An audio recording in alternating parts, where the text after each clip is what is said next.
In addition to the BDF being deployed, starting this coming Wednesday, we will also be having Coast Guard joining the police in the area.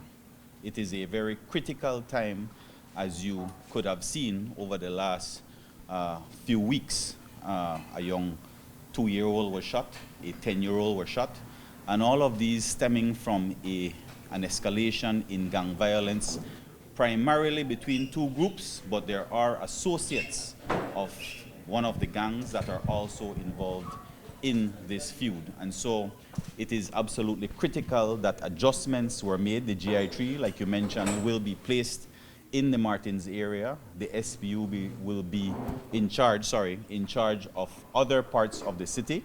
And the GI3 will also be bolstered in their efforts with additional personnel. There's an issue in policing known as familiarity.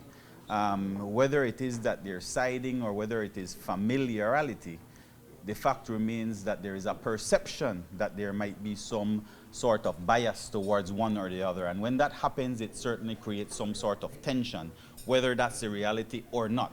And so in light of that perception, that is why there is a need. If you would recall the last 2 shooting incidents, one on the Northern Highway in front of Reimers, I believe a switch was used.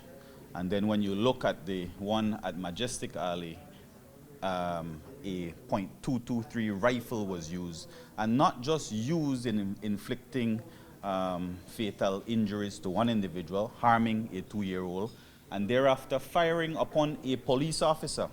We have to understand the critical nature of crime and violence in this country right now, and why we need to reinsert the security forces, in addition to police, to bolster our efforts in these areas.